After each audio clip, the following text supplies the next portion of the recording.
ఈరోజు మనమంతా కూడా ఇలా కలవడం చాలా సంతోషంగా ఉంది. ఒకవైపున నేను ఒకటి చెప్తా ఉన్నా, వైఎస్ఆర్ కాంగ్రెస్ పార్టీకి మొట్టమొదట బీజం ఎక్కడ పడింది అని అంటే కర్నూలు జిల్లా నల్ల కాలువలోనే పడింది.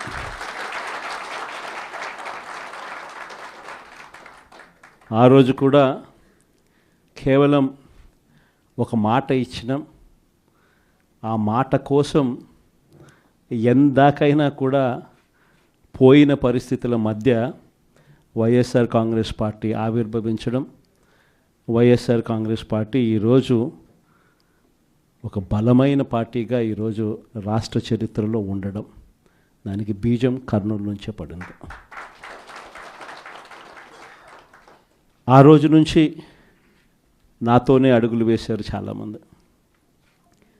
ప్రతి అడుగులోనూ కూడా ఆ రోజు పార్టీ పెట్టిన రోజు నుంచి ఈ రోజు వరకు గమనిస్తే కూడా మన పార్టీకి ఎవరైనా కూడా సిద్ధాంతం ఏమిటి అని చెప్పి ఎవరైనా కూడా వైఎస్ఆర్ కాంగ్రెస్ పార్టీ ఐడియాలజీ ఏమిటి, సిద్ధాంతం ఏమిటి అని ఎవరైనా ఒక్కసారి కళ్ళు మూసుకొని ఆలోచన చేస్తే కంటికి కనిపించేది రెండు కనిపిస్తాయి. ఒకటి, విలువలతో కూడిన రాజకీయాలు చేయడం. రెండవది, విశ్వసనీయత అన్న పదానికి అర్థం చెప్పిన పార్టీ ఏదైనా రాష్ట్ర చరిత్రలో ఉంది అంటే అది వైఎస్ఆర్ కాంగ్రెస్ పార్టీ అని చెప్పి కూడా గర్వంగా చెప్తాం. నిజంగా ఈ రెండు పదాలే వైఎస్ఆర్ కాంగ్రెస్ పార్టీ నడిపించి, అదే మాదిరిగా ఒక నాయకుడిగా గట్టిగా ఈ సిద్ధాంతాలను నమ్మి ఒక నాయకుడిగా అడుగులు ముందుకు వేశాను. నాలో ఈ గుణాలను చూసి మీరంతా కూడా నాకు తోడుగా ఇన్ని సంవత్సరాల పాటు అడుగు వేశారు. ఈరోజు నేను ఒకటి చెప్తా ఉన్నా, రాజకీయాలలో గెలుస్తాం ఓడిపోతాం ఇది వేరే విషయాలు. కానీ ఈ రోజుకి కూడా ఖచ్చితంగా ఒకటైతే చెప్తాను, వైఎస్ఆర్ కాంగ్రెస్ పార్టీకి సంబంధించిన ఏ నాయకుడైనా కూడా, ఏ జెడ్పీటీసీ అయినా, ఏ ఎంపీటీసీ అయినా, ఏ సర్పంచ్ అయినా, ఏ వార్డు మెంబర్ అయినా, ఏ కార్యకర్త అయినా కూడా, జిల్లా స్థాయి నుంచి గ్రామ స్థాయి వరకు ఏ నాయకుడైనా, ఏ కార్యకర్త అయినా కూడా గర్వంగా కాలర్ ఎగరేసుకొని ఏ ఇంటికైనా వెళ్ళి ఆ ఇంట్లో చిక్కటి చిరునవ్వుల మధ్య వాళ్ళ ఆశీస్సులు తీసుకునే కెపాసిటీ, వాళ్ళ ఆశీస్సులు తీసుకునే పరిస్థితి ఏ నాయకుడికైనా ఉంది అని అంటే అది ఒక్క వైఎస్ఆర్ కాంగ్రెస్ పార్టీ నాయకులకు మాత్రమే ఉందని గర్వంగా చెప్పగలం. ఎందుకనంటే మనం రాకమునుపు రాజకీయాలు ఒక మాదిరిగా ఉండి, మనం వచ్చిన తర్వాత రాజకీయాలకు అర్థం ఇది అని చెప్పి తిరగరాసిన చరిత్ర ఏ పార్టీకైనా ఉంది అని అంటే అది ఒక వైఎస్ఆర్ కాంగ్రెస్ పార్టీకి మాత్రమే ఉంది అని కూడా గర్వంగా చెప్పగలుగుతా. మనమంతా ప్రజల తరపున వాళ్లకు తోడుగా నిలబడాల్సిన సమయం వచ్చింది. గ్రామ స్థాయి నుంచి మనం బలోపేతం, మళ్ళీ ఆర్గనైజ్డ్గా బలోపేతం జరగాలి. జిల్లా స్థాయిలోనూ, మండల స్థాయిలోనూ, గ్రామ స్థాయిలోనూ, ప్రతి స్థాయిలోనూ కూడా మనమంతా కూడా క్యాడర్ను మొత్తం ఏకం చేయాలి, ఆర్గనైజ్డ్ పద్ధతిలోకి తీసుకొని రావాలి. ప్రతి సమస్యలోనూ ప్రజలకు తోడుగా ఉండే కార్యక్రమం ముమ్మరంగా అడుగులు వేయాల్సిన అవసరం వచ్చింది. ఈరోజు జరుగుతూ ఉన్న పరిస్థితులు, విషయాలు కూడా మీ అందరికీ కూడా తెలుసు. రెడ్ బుక్ రాజ్యాంగంలో ఎలా జరుగుతూ ఉన్నాయన్నది కూడా మీ అందరికీ కూడా తెలుసు. చంద్రబాబు నాయుడు గారు అనే వ్యక్తి ముఖ్యమంత్రిగా ఉన్నాడు. మామూలుగా ముఖ్యమంత్రిగా ఉన్న వ్యక్తికి ఒక హుందాతనం ఉంటుంది. ఈ మనిషికి ఆ హుందాతనం లేదు. ఈ మనిషికి ఏదైనా కూడా తాను ముఖ్యమంత్రి కాబట్టి ఏ పదవైనా తనకే కావాలి, తనకు సంఖ్యాబలం లేకపోయినా తనకే కావాలి అన్న అహంకారంతో ఈరోజు చంద్రబాబు నాయుడు రెడ్ బుక్ పాలన సాగిస్తూ ఉన్నాడు. 57 చోట్ల జరిగితే 7 చోట్ల ఎన్నికను వాయిదా వేశారు. ఎందుకనంటే అక్కడ చంద్రబాబు నాయుడుకు గెలిచే వాతావరణం కనిపించక ఆ 7 చోట్ల ఎన్నికలు వాయిదా చేశాడు. మరో 50 చోట్ల ఎన్నిక పెట్టని పరిస్థితి, పెట్టాల్సిన పరిస్థితిలో, ఖచ్చితంగా పెట్టాల్సిన పరిస్థితిలో, ఎన్నికలు జరపాల్సిన పరిస్థితిలో జరపాల్సి వచ్చింది. ఆ వచ్చిన చోట్ల కూడా 50 చోట్లలో 39 చోట్ల వైఎస్ఆర్సీపీ క్యాడర్ తెగింపుతో గట్టిగా నిలబడింది. నిజంగా ఆ తెగింపు వైఎస్ఆర్సీపీ క్యాడర్ చూపించింది కాబట్టి చంద్రబాబు నాయుడు గారు ఏమీ చేయలేకపోయాడు. ఎంత దారుణంగా చంద్రబాబు నాయుడు గారు అనే వ్యక్తి ప్రవర్తిస్తూ ఉన్నాడు అన్నదానికి నిదర్శనం. ఎక్కడా కూడా చంద్రబాబు నాయుడు గారికి మెజారిటీ లేదు. ప్రతి చోట కూడా వైఎస్ఆర్సీపీ కోవిడ్ తర్వాత జరిగిన ఎన్నికలు, అంటే 2 ఏళ్ల తర్వాత జరిగిన ఎన్నికల్లో 2.5 సంవత్సరం 2.5 సంవత్సరం తర్వాత ఎన్నికలు జరిగాయి. ఆ ఎన్నికల్లో వైఎస్ఆర్ కాంగ్రెస్ పార్టీ స్వీప్ చేసిన పరిస్థితులు మనందరికీ కూడా తెలుసు. ఎక్కడా కూడా చంద్రబాబు నాయుడుకు బలం లేదు. బలం లేకపోయినా కూడా చంద్రబాబు నాయుడు గారు ఆయనకున్న అహంకారంతో ప్రలోభాలు పెడుతూ భయపెడుతూ విడిగా ఏ రకంగా చంద్రబాబు నాయుడు గారు రెడ్ బుక్ రాజ్యాంగంలో ప్రతి పదవి తనకే కావాలి అని చెప్పి తపన పడుతూ చంద్రబాబు నాయుడు గారు ఏ రకంగా చేశారు అన్నది మనమంతా కూడా చూసాం. ఎందుకు చంద్రబాబు నాయుడు గారు ఇవన్నీ చేస్తూ ఉన్నారు అన్నదానికి ఒక్కొక్కసారి నాకు అర్థం కాల. ఎందుకు అబ్బాయి మనిషికి బలం లేదు, సంఖ్యాబలం లేదు, లేకపోయినా కూడా ఎందుకు ఇంత దౌర్జన్యాలు చేస్తా, ఇంత అప్రజాస్వామికంగా ఎందుకు చేస్తూ ఉన్నాడు అని చెప్పి. ఎందుకు చేస్తూ ఉన్నాడో తెలుసా? కారణం వైఎస్ఆర్ కాంగ్రెస్ పార్టీ అంటే చంద్రబాబు నాయుడుకు భయం. వైఎస్ఆర్ పార్టీ కార్యకర్త అంటే చంద్రబాబు నాయుడు గారికి భయం. ఎందుకనంటే చంద్రబాబు నాయుడు గారు సూపర్ 6 ఫెయిల్ అయ్యాడు, సూపర్ 7 ఫెయిల్ అయినాడు. చంద్రబాబు నాయుడు గారి పాలనలో వ్యవస్థలన్నీ కూడా పూర్తిగా నీరు గారిపోయినాయి. ఇలాంటి పరిస్థితిలో ప్రజలందరూ కూడా తెలుగుదేశం పార్టీకి సంబంధించిన క్యాడర్ ఎవరూ కూడా ప్రజల దగ్గరికి వెళ్ళే పరిస్థితి లేదు. చంద్రబాబు నాయుడు గారి క్యాడర్, ఆయనకు సంబంధించిన ఎంపీటీసీలు కానీ, ఆయనకు సంబంధించిన కార్యకర్త కానీ ఎవరైనా కూడా ప్రజల దగ్గరికి వెళ్తే ఇంట్లో నుంచి చిన్న పిల్లలు సైతం క్యాడర్ను కూడా తిరగనిచ్చే పరిస్థితి ఉండదు. క్యాడర్ను సైతం, చిన్నపిల్లలు సైతం ఇంటికి పోతూనే మా 15,000 సంగతి ఏమిటి అంటారు. అమ్మలు మా 18,000 సంగతి ఏంటి అని అంటారు. వాళ్ళ అమ్మలు మా 48,000 సంగతి ఏమిటి అంటారు.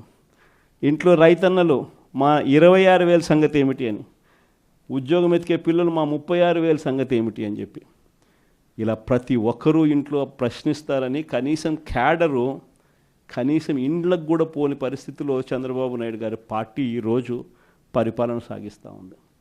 ఇలాంటి పరిస్థితుల్లో చంద్రబాబు నాయుడు గారిని ప్రశ్నించే స్వరం ఉండకూడదు అని రాష్ట్ర వ్యాప్తంగా ఒక భయానక వాతావరణం క్రియేట్ చేసే కార్యక్రమంలో భాగంగా ఇవన్నీ కూడా చంద్రబాబు నాయుడు గారు చేయిస్తూ ఉన్నాడు.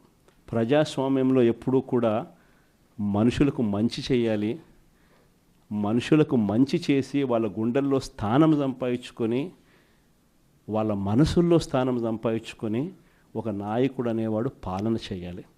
కానీ అలా చేయకుండా అధికారం ఉంది కానీ అని చెప్పి దురహంకారంతో ఏ నాయకుడైనా కూడా ప్రవర్తించినప్పుడు ప్రజలు దేవుడు ఇద్దరు కూడా ఖచ్చితంగా మొట్టికాయలు ఇస్తారు.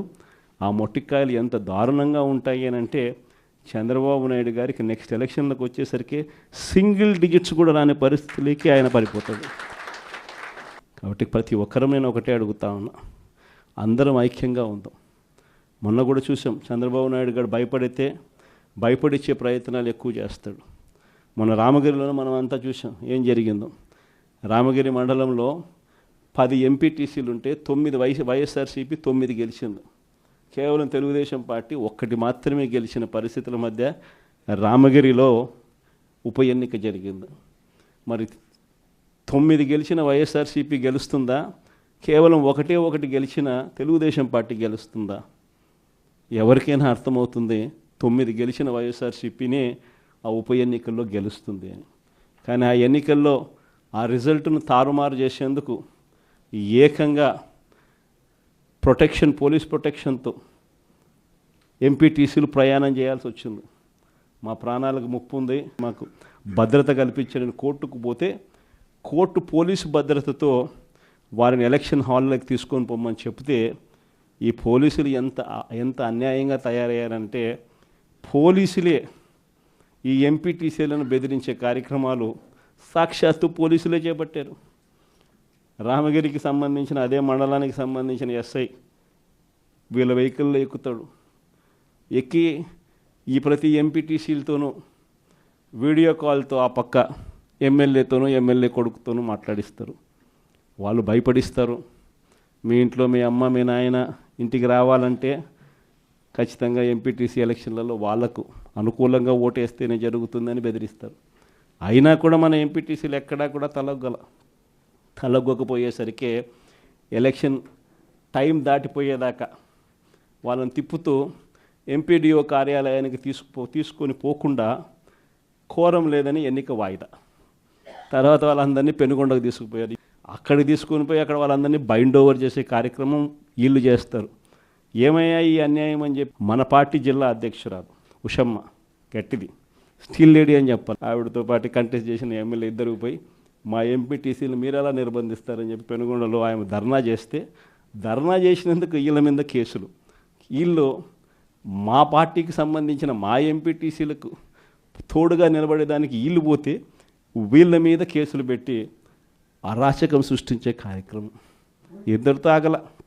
మళ్ళీ రామగిరిలో మళ్ళీ ఎన్నిక జరపాల్సి వస్తుంది కాబట్టి భయానక వాతావరణం క్రియేట్ చేయడం కోసం అని చెప్పి లింగమయ్య అని చెప్పి మన పార్టీకి సంబంధించిన ఒక కురుబ నాయకుడు, ఒక బీసీ నాయకుడు ఏకంగా యాక్టివ్గా ఉన్నాడు అని ఆ మనిషిని కొట్టి చంపారు. నిజంగా ఆశ్చర్యం అనిపించింది, బాధ అనిపించింది. ఎందుకు ఈ రాజకీయాలు ఈ స్థాయికి దిగజారుస్తున్నారు అని చెప్పి. అరే మంచి చెయ్యి, సూపర్ 6 హామీ ఇచ్చినాం, సూపర్ 7 హామీ ఇచ్చినాం, పిల్లలకు చేయాల్సిన ఫీజు రీఎంబర్స్మెంట్ బకాయిలు పెండింగ్లో పెట్టు, ఆరోగ్యశ్రీ బకాయిలు పెండింగ్లో పెట్టు, రైతులకు అన్యాయం చేస్తూ ఉన్నాం. ఇవన్నీ సరిదిద్దుకొని మంచి చెయ్యి, ప్రజల మనసుల్లో స్థానం సంపాదించుకుంటే ఆటోమేటిక్లీ ప్రజలు ఓట్లు వేస్తారు. కానీ ఈ మాదిరిగా దిగజారిపోయి మనుషులను చంపే స్థాయిలో రాజకీయాలు చేయడం మొదలు పెడితే, దానికి పోలీసులను ఉపయోగించుకునే కార్యక్రమం చేస్తే వ్యవస్థలు ఎంత దిగజారిపోతాయి అని చెప్పడానికి పూర్వపు రోజుల్లో మనం అంతా బీహార్ గురించి మాట్లాడేవాళ్ళం. బీహార్లో ఎలా ఉండేటివి, బీహార్లో అలా ఉండేటివి అని. ఈరోజు బీహార్ గురించి మాట్లాడాల్సిన పనుల ఆంధ్ర రాష్ట్రం ఎలా ఉంది అని చెప్పి చూస్తే బీహార్ను మించిపోయిన పరిస్థితిలో ఆంధ్ర రాష్ట్రం కనిపిస్తూ ఉంది ఈరోజు ఆంధ్ర రాష్ట్ర పరిస్థితి. ఇలాంటి పరిస్థితుల మధ్య మనం యుద్ధం చేస్తూ ఉన్నాం. మీ అందరికీ నేను ఒకటే చెప్తా ఉన్నా, కష్టాలు శాశ్వతం కాదు. ఒక చీకటి వచ్చిన తర్వాత ఖచ్చితంగా వెలుతురు వస్తుంది. ఇది ప్రతి ఒక్కరం గుర్తుపెట్టుకోండి. చూస్తూ కన్ను మూసుకుంటే 3 ఏళ్ళు కూడా అయిపోతుంది. ఈ 3 ఏళ్ళు మాత్రం గట్టిగా తోడుగా నిలబడండి, నాకు తోడుగా నిలబడండి, ప్రజలకు తోడుగా నిలబడండి. ఆ తర్వాత మళ్ళీ వైఎస్ఆర్ కాంగ్రెస్ పార్టీ మళ్ళీ అధికారంలోకి ఖచ్చితంగా వస్తుంది. ఈసారి జగన్ 2 పాలన ఖచ్చితంగా జరుగుతుందని మాత్రం చెప్తాను. ఈసారి జగన్ 2 పాలనలో మాత్రం ప్రతి కార్యకర్తకు మీ జగన్ తోడుగా ఉంటాడని ఖచ్చితంగా చెప్తాను. కాబట్టి ఖచ్చితంగా ఈ 3 ఏళ్ళు ప్రజల తరపున నిలబడదాం, ప్రజల కోసం పోరాడదాం. విలువలు విశ్వసనీయతతో కూడిన రాజకీయాలకు YSR Congress party care of అడ్రస్గా ఎప్పటికీ నిలుస్తుందన్న సంకేతం ఖచ్చితంగా ఇద్దామని చెప్పి మీ అందరితో కూడా మనస్ఫూర్తిగా కూడా కోరుతా ఉన్నాను. చంద్రబాబు నాయుడు గారు మనకు తెలియకుండా ప్రతి ఇంటికి తాను మోసం చేశాడు, ప్రతి ఇంటికి తన మనుషులను పంపించాడు, ప్రతి ఇంటికి వాళ్ళ ఎమ్మెల్యేలందరూ కూడా తిరిగారు, ప్రతి ఇంటికి వాళ్ళ కార్యకర్తలు వెళ్ళారు, ప్రతి ఇంట్లోనూ కూడా కరపత్రాలు పంచారు, ప్రతి ఇంట్లోనూ కూడా ఇదిగో అమ్మ చంద్రబాబు నాయుడు గారు బాండు పంపించినారు, ఆ బాండు పత్రాలు ఇదిగోమ్మా అని చెప్పి కూడా బాండు పత్రాలు కూడా ఇచ్చినారు. ఇంట్లో ఎవరు కనపడినా మోసం చెయ్యని సెక్షన్ అనేది లేకుండా ప్రతి ఒక్కరికి కూడా చెప్పుకొచ్చారు. దీనివల్ల ఏం జరిగిందంటే ఒక 10% ప్రజలు నమ్మినారు. జగన్ చేయగలిగినాడు కదా, అది కూడా ఒక రకంగా తప్పు మందేనేమో, ఎందుకంటే జగన్ చేయగలిగినాడు కదా, కాబట్టి జగన్ చేశాడు కాబట్టి చంద్రబాబు నాయుడు జగన్ చేసేటివన్నీ చేస్తానని చెప్తున్నాడు, అది కాక ఇవన్నీ చేస్తానని కూడా చెప్తా ఉన్నాడు. కాబట్టి చేస్తాడేమో, మనిషి మారినాడేమో అని చెప్పి కొద్దో గొప్ప ఒక 10% ప్రజలు ఆయన మాటలు నమ్మడం, దాంతో 50% ఇంతకు ముందు వచ్చిన ఓట్ షేర్ మంది 40% ఓట్ షేర్కు ఒక 10% ప్రజలు నమ్మి అటువైపున కొంచెం చెయ్యి అలా పోయింది. కానీ ఈరోజు 11 నెలలు గడిచాయి. 11 నెలలు గడిచిన తర్వాత ఒక బడ్జెట్ అయిపోయింది. ఆయన అధికారంలోకి వచ్చిన వెంటనే ఒక బడ్జెట్ ప్రవేశపెట్టినాడు. 2వ సంవత్సరం బడ్జెట్ కూడా ప్రవేశపెట్టేసినాడు. సరే 2 బడ్జెట్లు అయిపోయినాయి. 5 బడ్జెట్లలో 2 బడ్జెట్లు అయిపోయినాయి. 11 నెలల టైం అయిపోయింది.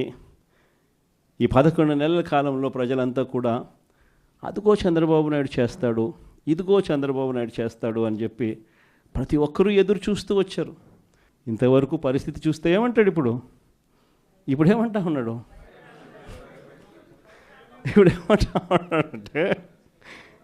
ఇప్పుడేమంటా ఉంటే అప్పుడు మాట చెప్పినాను కానీ ఇప్పుడు భయం వేస్తూ ఉంది అని అంటున్నాడు. అప్పుడు మాట చెప్పినాను కానీ ఇప్పుడు భయం వేస్తూ ఉందని అంటున్నాడు. అందరితో ఆగిపోవడంలా చెయ్యకుండా ఉండడం కోసం అబద్ధాలు నోట్లో నుంచి చెయ్యకుండా ఉండడం కోసం, అది కూడా అక్కడ నిజాయితీ లేదు, నీతి లేదు. చెయ్యకుండా ఉండడం కోసం రాష్ట్ర అప్పులు ఓసారి 12 లక్షల కోట్లు అంటాడు, ఓసారి 10 లక్షల కోట్లు అంటాడు, ఓసారి 11 లక్షల కోట్లు అంటాడు. ఏదో ఒక అబద్ధం, ప్రతిరోజు ఒక అబద్ధం చెప్పడం, రోజు దాన్ని దాటేసుకుంటూ పోయే పరిస్థితులు కనిపిస్తూ ఉన్నాయి.